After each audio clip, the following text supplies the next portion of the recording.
again, as I say, there are broader ramifications to this.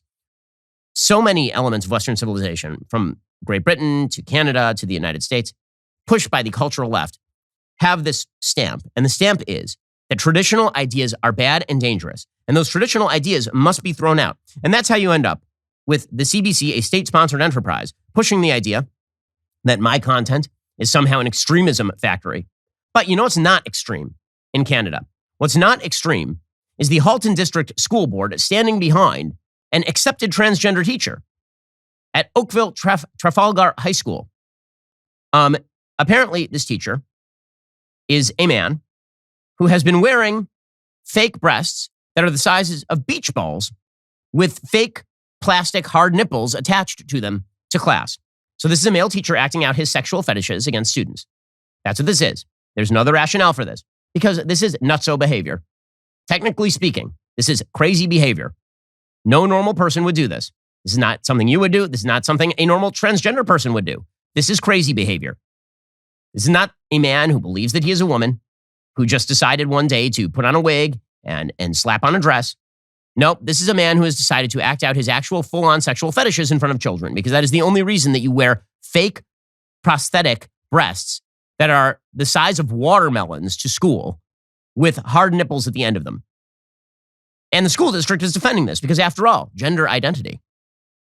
HDSB Chair Margot Shuttleworth told the Toronto Sun, staff are looking at going through creating a safety plan to ensure the Oakville Trafalgar High School teachers' security as they prepare for potential protests when the school opened for classes. Protecting any person's gender rights is the stance the school board is taking. They are standing behind the teacher, said Shuttleworth.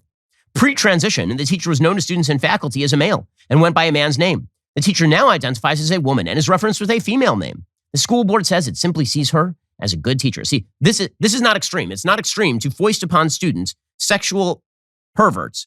That's what that is, okay? We're not even talking about a person who just has gender dysphoria. We're talking about a person, the picture shows, who's wearing watermelon-sized breasts in front of high school students with fake nipples attached to them. Okay, that apparently is a sexual identity, and that must be protected. That's not extreme in any way. True extremism is saying that there are gradations of sexual morality in life, and that heterosexual sex within the confines of marriage is the best. That's the true extremism, according to Canada. And by the way, Canada right now is pushing forward with a bill to, quote unquote, address harmful online content. It is not a coincidence the CBC is pushing this at the same time that this bill is moving forward. According to Rachel Aiello at ctvnews.ca, apparently, after receiving heaps of largely critical feedback and going back to the drawing board with the help of experts over the last several months, sources close to a particular file on hate and harassment online tell CTV News the government is still contemplating how to approach the complex online safety legislation they are pushing in a way that responds to critics' concerns while addressing the state of discourse online. The pledge originated with the intention of forcing online communication service providers like Facebook, YouTube, Twitter, Instagram, and TikTok to be more accountable and transparent in handling 5 kinds of harmful content on their platforms. Hate speech, by which they mean anything they don't like. Child exploitation, the sharing of non-consensual images, incitements to violence, and terrorism. The Liberals' intention was to ensure the kinds of behaviors that are illegal in person are also illegal online. Well, the problem is that in Canada, many of the behaviors that are illegal in person are things that in the United States used to be called free speech. So, for example, in Canada, if you misgender a person, you could be in violation of the law in large swaths of Canada. And if you say that a man is a man and a woman is a woman in Canada, this may be a crime depending on how you address that question publicly. So now they would like to extend that to the online sphere. That is the goal here. Sources say the government remains committed to putting forward legislation that will give Canadians more tools to address harms online. So they are pushing this thing forward. Again, this does not, what you're seeing from the CBC is part of a generalized push to destroy free speech in Canada. And that is not a coincidence. It also happens to not really be restricted to Canada. Right? In the United States, there is a hard push from the left to radically shift the boundaries of quote-unquote acceptable speech. So, for example, there's been a very hard push against my friend Libs of TikTok. And Libs of TikTok is an account, and all Libs of TikTok does on Twitter is just retweet videos of people who are nutty on the left. You know, people who say crazy, extreme, radical things and who are targeting children. So Libs of TikTok, for example, puts out videos like this one. This is a video of a 5th grade teacher who released a video on TikTok. She calls herself the rainbow teacher, wears rainbow glasses and rainbow hair because obviously this is a gay, bisexual, I don't know how this person identifies, but this is not a straight person. And this person says that she is really, really excited that so many students are coming to her and coming out without talking with their parents, without working through the issues. We're talking about fifth graders. Okay, fifth graders are 10 years old. So she says there are a lot of 10, 11-year-olds who are coming to her and coming out of the closet. Libs of TikTok, of course, is to blame for taking a public video and reposting it in a place where people might not actually approve of the recruitment of small children into the LGBT community. Yes, I have had multiple students come out to me, not just with their sexuality, but also with their gender identity. It's one of the reasons I think it's so important to be out and loud and proud so that people feel comfortable coming to me and talking to me, because I don't know how much different my life would have been if I had had somebody to come talk to about this kind of stuff. My hope is that every student will have somebody that they can talk to about this. We're just here receiving. We're not This is a propagandist. This is a propagandist who I'm sure propagandizes on behalf of the idea that boys can be girls, girls can be boys, and that the fullest form of self-exploration is alternative forms of sexual identity. I mean, I don't feel like it's a big leap from, the dyed eyebrows. I don't feel like it's a giant leap there. But Libs of TikTok, by putting this sort of stuff up, this means Libs of TikTok must be curbed.